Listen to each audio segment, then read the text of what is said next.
Uh, What's this creature's name? oh. This is Jackson. Hey, Jackson. This is Jackson, and his sister is Desdemona. They came from the same litter, but they're very different in temperament, but they were inseparable at the same time. Can't hear. Is he making noises? Yes, into the mic. Joan named these cats. I never accepted it, but I'm beginning to learn to live with it. And they've adapted to it. Desdemona was actually my idea. She was trying to think of something Shakespearean.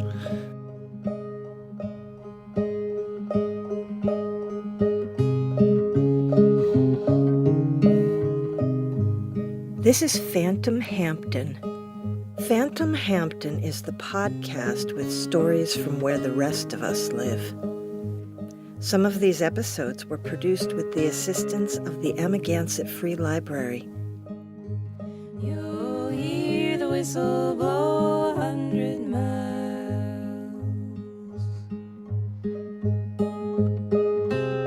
Well, I can't wait to see this play. Me too. It's been almost 24 years. No, 17, that's all. Well, since the book was published. Oh, since the book was published, yes. But since Andrew started trying to get me to do it as a musical, it's been 17 years that he never stops reminding me of.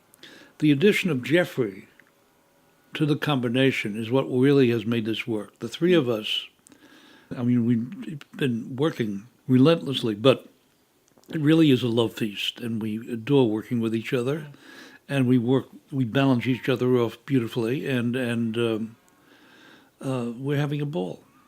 And it's my first musical, and I could not be happier being in such good company. But not just the producer of Hamilton, it's because he wasn't the producer of Hamilton. Right. We started out. He was only the producer of Rent, which I never saw, so what did I know? And Avenue Q, which I did see and didn't like, but I never told him that. Well, then I'll cut it out of here.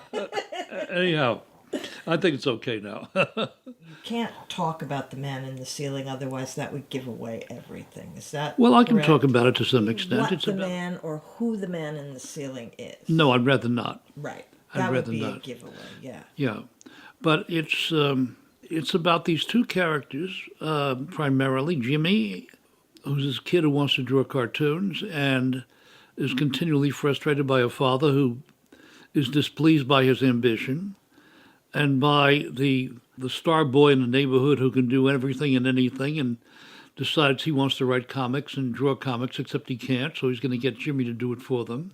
And Jimmy becomes his slave, and he's so in awe of this kid that he's happy to be a slave until he can't do that anymore. He can't. It's just too much of a burden on him. So he's dealing with both those things. And upstairs lives his Uncle Lester, who writes flop musicals. So Jimmy is Jimmy as a kid, and Uncle Lester is Jimmy as an older man who now does musicals instead of cartoons. Oh, so the man in the ceiling is the music that he hears coming down? No, Okay. no. All right, no. I will stop No. asking. No.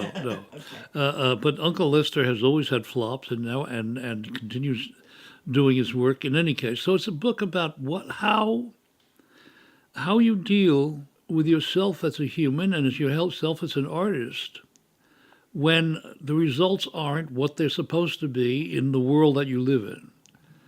If it's not commercial success, then it's no good. But commercial success may not be the only thing that Jimmy cares about. Well, I was going to ask you if they're rehearsing The Man in the Ceiling out here this week. Well, come as of Monday, they're moving out. Okay. Actually, tomorrow they're moving out. I was in New York all of last week, and I was in New York 2 weeks ago for rehearsals, and it's going amazingly well. It was Jeffrey's idea, the directors, that the backgrounds should be basically look like they were drawn by either Jimmy or me. I have to do these drawings. So they're projected? They'll be projected, and we're having a problem making them look right, so I have to keep doing them and doing them and doing. So so I'm both writing and illustrating the show. That's great. That's interesting, isn't it? But it's an incredible company, and I could not be working with more exciting and loving people. It's just a terrific experience all the way around. Jimmy is played by a young man named Jonah. We went out to a theater company in Palo Alto called Theater Works, about almost 2 years ago. And he was cast in a lead there, and he was so good that we're doing it all over again. We're using him in the show, the final show. How old is he? Well, now he's, I think, 14. But thank God he's still very boyish. He's got his voice. I hope he retains the same voice for the run of the show. Oh, because it might be changing. Who knows? Geez whiz. That's about the time that voices change. Yeah, that's exactly. But he's a lovely actor. He's a lovely kid. It's a terrific cast up and down the line. We are very fortunate. I'm very excited about it.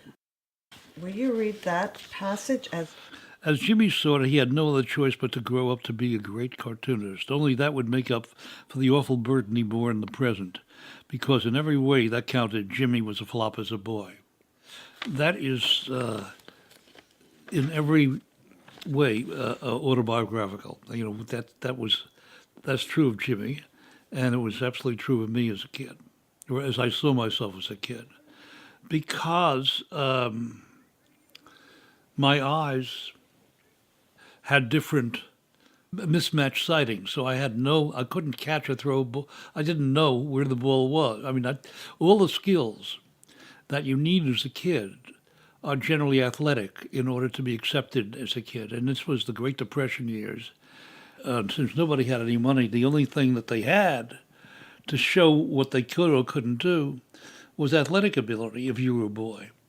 And in some cases a girl, but it was mostly boy-dominated. Did you know that you had a difference in sight? Yes, and I wore glasses, but they didn't do much to correct it. I didn't know until much later. I didn't wear glasses until I was almost 12.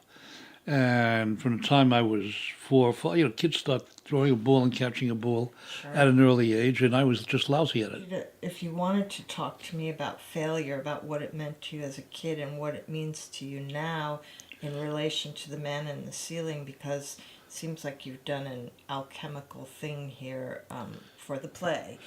The book and the play are all about dealing with failure, primarily creative failure, but failure in the sense of not doing what pleases them, that they have in mind another life for you, and you have in mind for yourself a different life.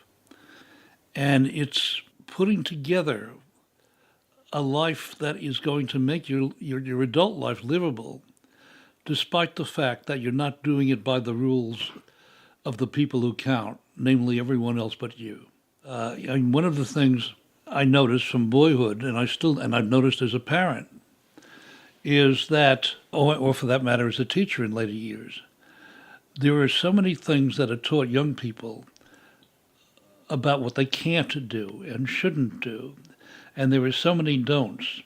And essentially art in school when I was there, I don't know what the way it's taught now, was essentially taught in a negative. Don't do this and don't do that and don't do that. And it fascinated me as a parent when you go to your child's school and you see the early drawings in kindergarten and the first grade and the second grade. There's wonderful stuff on the wall, free and inventive and all of that. And then by the third grade, and certainly by the fourth grade, it's less interesting and less inventive and less creative. And the stuff on the wall really isn't worth looking at. And that's because they've started listening to the others.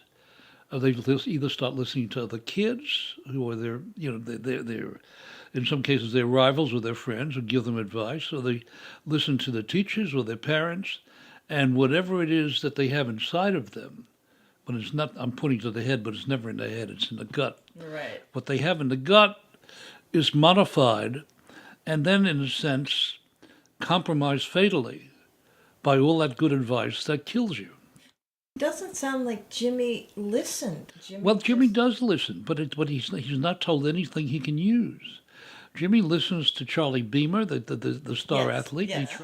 He very much wants to please his father, but he doesn't know how to please. But I mean, as his drawings, yes. he knows that he should just keep doing what he does. Well, he knows that, but at the same time, he wants acceptance, the way we all want acceptance.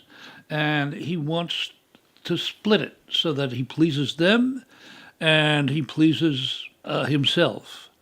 And it becomes a hard thing to do. And it's the same thing professionally. I remember as a young man trying to make a living as a professional cartoonist. And in the beginning, getting some crappy little advertising jobs of one kind or another. Doing work that I thought was good, and then you take it into the art director, and it's the worst thing he ever saw. And you have to do it over and over and over again. And this went on for, a year or more. In my 20s after I got out of the Army, after a while, I was getting up in the morning with hating the idea of drawing, and all I ever wanted to do was be a cartoonist. And I realized that I didn't want to be that kind of cartoonist anymore because I hated doing it. That the thing I grew up only wanting to be was now awful to me because I was being told what to do, which was the opposite of what I wanted to do. I suddenly had this light bulb go over my head, which told me I can't be a professional, that I have to regain my amateur credentials. I can't do what they want me to do. And if they want me to do something and it's not what I want to do, and that's advertising, I can't ever do advertising. And I can't ever do anything. That it has to be what I want. From that moment on, I went into seriously not making a living, but enjoying my work again for the first time in over a year. And that eventually is what led me to the Village Voice, because nobody would publish anything I did as long as I was doing the work I wanted to do and not the work they wanted me to do. And it was only the Voice who saw something in the work I wanted to do. And I wondered if you wanted to talk at all about the different levels of the illustrations in The Man in the Ceiling. Because there are illustrations that Jimmy is doing Yes. at the moment. Then there are illustrations of him doing the illustrations. It's almost like 3 levels. No, actually, they're just 2. It's the illustrations for the book done by the author, me, and then there were Jimmy the Boy cartoonist's drawings. There's no third one that I can think of. Okay. No, God, that would. I don't know what that would do to the book or to me, but it was hard enough to get back into my identity as a 12 or 13-year-old, or even younger, and try to simulate the kind of drawing I did then. Fortunately, my mother saved everything, so I had drawings that I did at that age lying around, but I had to write new characters and new stuff, draw in what I hope would be similar to that style. But it wasn't easy. That was the hardest part of the book. Oh, it was very effective. They're beautiful, actually. Well, thank you. In your life, it seemed like money in your childhood home was a central issue. This idea in The Man in the Ceiling, is that still in the play that Jimmy asks his father, but if you do what you love, shouldn't it be for free then? That conversation is not in the play, but that sensibility is in the play. And with he and his father totally at loggerheads in terms of what a boy should be, what a career should be, because his father is concerned about Jimmy having what his father considers a foolish hobby of drawing pictures, which doesn't help you in later life. Right. While his father wishes he would play baseball because athletics does help you in later life. But Jimmy is lousy at ball. Because I love the fact that Jimmy's father overworks at an aircraft Yes, plant. no longer in the play. He overworks, but he's not an engineer, an aeronautical engineer. He designs SAT tests in school. And Mother is no longer a fashion designer, which in fact my mother was. But she works, but she's always on the phone to the office. The producers decided that all of this takes place when we still had rotary phones. Thank God. Otherwise, everyone on stage would have some kind of... Yes. So yes. there's and I'm just lost in the digital age anyhow. I still can't figure out a laptop. I'm deadly. Cell phones couldn't defeat me. I don't know what a nap is. I have no technological skills at all. I pretend it's the 19th century and I'm back at what makes me comfortable. Oh, excuse me. Sure. Hello? Yeah, Walter. Is there any chance that I could pick you up earlier than you'd normally leave? Sure, like what? Well, I'd like to be back here for the rest of the guests. you selfish son of a bitch. What do you mean? Oh, well, that would be lovely. Be ready whenever you say. If you have a problem finding it, Joan, in her gruff Orson Welles' voice, the way she sounds right now, will tell you what to do because I have no sense of direction. Oh, you do? Well, you see me. I'm waving, Walter. Whatever time you pick me up, I'll be ready. Okay, terrific. Walter, this is very sweet of you, and I love the chance that we'll have a chance to see each other. It's a wonderful artist named Walter Bernard, and he's having a dinner party. My wife is sick, and I can't drive anymore. You said last year that your aim is in when you do your books is when the reader opens the book to make it look like the drawings were just finished. And I think Well, that's it. And then you said your aim in when you do theater is to drag the audience up on the stage. That's the way it's always been. And the same thing with children's illustration or whatever it is. I want you to experience what I'm doing in the present tense.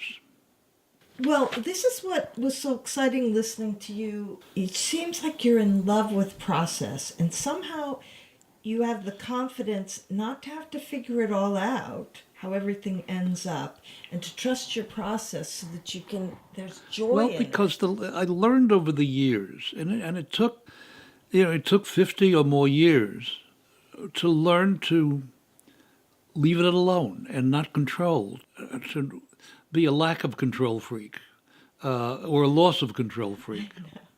That whatever it is that guides me creatively has a better idea operating out of my gut than in my head. What my head is good at is house cleaning. So after it's done, or after I get it all down, then it's good at the cleaning up, and this doesn't work, and that works, and I got to fix this up, and I got to foreshadow this if I'm going to do that, and it does all of that head stuff. But if I'm thinking, Right, if the editor's in charge, then you never explore. if the editor is in charge, it reads like like a dead piece of writing. And I find the same thing is true with the graphic novel.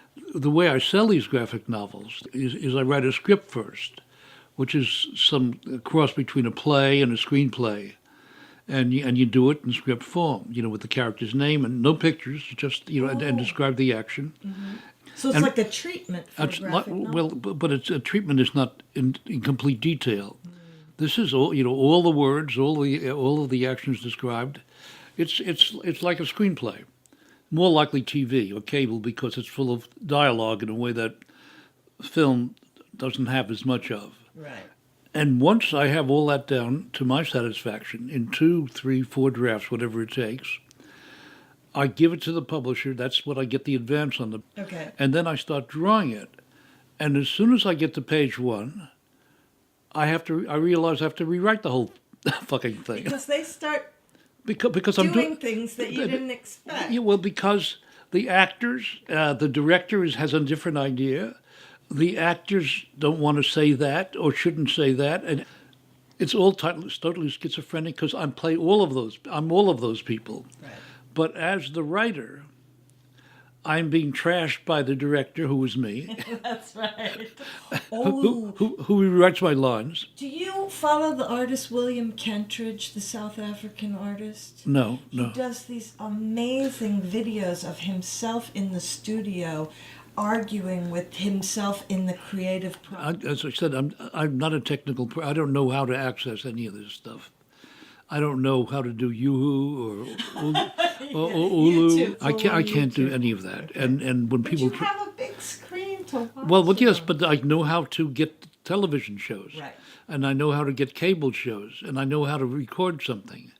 But beyond that, trust me, I don't know. And that big screen was really to help me get through the first of the Kill My Mother trilogies because I would record. Since the book took place in 33 and then 43, I would record old Turner Classic movies of that period. And then I'd push the pause button when I came to a scene I wanted. And then that provided my technical information. And I learned how to Google and print things out. I learned how to do that much. I remember you talking about that scene of Marlowe, of Bogey sweating in the what's his name, in The Big Sleep, that you Yes, loved. yes, that that's scene. right. And that's in a new book. And did you see that beautiful Coen Brothers film, Inside Llewyn Davis, about this very thing, about this folk singer in the 60s? Oh, I started to watch it. It's very But is that what slow. it's about? Yeah. Yes, about this. It's about a very similar I thing. just saw, because Jim, my wife, caught it, and I watched it again. What's it called? A Serious Man or a Serious? It's about this Jewish man who's very. Yeah, it's Coen Brothers. It's a beautiful film. We just watched it about a couple of weeks ago. Gorgeous. Set in the 50s, right? Yes. Yeah. And the film they just did reminded me of what I'm doing in my last graphic novel, The Ghost Script, because it's very political. Hail Caesar Right. has some of the same subjects that I'm dealing with, and they do a beautiful job. Yes. A beautiful job. Talk about not using the head. The Coen brothers clearly worked from the gut and let it go. How do they do it being brothers, and how do they do it in tandem? I don't know. And one of them is married to one of the most brilliant, extraordinary actresses I've ever seen. And they used to live around the corner from me and on the Upper West Side. And she's a lovely woman as well. I got to know her a little bit. And she's just a terrific human being. But they do extraordinary work. Well, I'm just amazed that your wife got right back to me and that you're willing to do this during such a hectic week, the week before Well, Memorial I Day. forgot all about it when you just went out the door. So you thought I was one of those watchtower ladies trying to give you... You're not? That's my side job. I see. So you were quite surprised. Okay. I was surprised, but... you just went with it. But that's because I'm now at the totally improvisatory part of my life where, a stranger's at the door and she's doing it, and I guess she's in an interview unless she's going to mug me. That's for the end. I'm going to love you at the end. Oh, that's great. The other nice thing about age is you come to terms with how stupid you are. And when you're in your 20s and 30s and 40s, there's the pride of being as smart as anybody else. And you think there's a loophole where you're going to beat this thing. Some way that you can figure it all out. or they won't figure you out. That's right. And it after a while, it stops being that important. And you gravitate toward the things that really count. Or you should be able to. Not everybody can do that. It's true. When you see the scales of the time diminishing on one scale, and you start to feel how much more precious everything is. But I don't even think that I don't feel. I mean, as I'm getting older, I'm doing more work, but that's not because I feel time is running out. I mean, time is obviously running out. But I'm just having more fun. So great. I'm doing more because I'm having a better time. And that goes back to, I think that I can see that you're in love with the process of everything, and you're not, just about getting to the finish, which is most people's, hang up. No, well, I learned years ago, primarily as a playwright, but maybe even, when I was writing my memoir, I remember thinking this too, that when you are a chapter or two away from the end, and you feel that there it goes, just instead of speeding up, slow down. Don't rush toward it. Savor it. Let it go, because there's always something more that if you're going to rush toward the end, and if your mind is on finishing up, you're going to screw it up. So just, there's always something more that you haven't thought about, and that something more may make the work, the book, the play, whatever it is, infinitely better. I'm going to tell this to my writers group. I run a group at the library every week. I'm going to tell them this sage advice. It's very good advice. I have this strange conversation with my boyfriend all the time. I'm like, tigers won't chase you unless you act like prey. What if, instead of acting like death's prey, we're all running around trying Yes. to avoid it? What if we stopped and slowed down? If we had a different relationship toward it, maybe it would be That's completely ex- different. That's it exactly. That's it exactly. Thank you again, Mr. Pfeiffer. Well, This I has enjoyed been talking to you. wonderful. Wonderful, because this is a very busy week. Great that you made time. It is, but it's going to be busy until we open. And I'll be going into the theater probably every day next week Oh, you will. for teching and all that stuff. Again, it's what they want me to do. I mean, if they want me to stay here, if they say, enjoy your day off, I'm not going to fight with them. This is your day off. Or I Sunday. don't have any days off. I understand.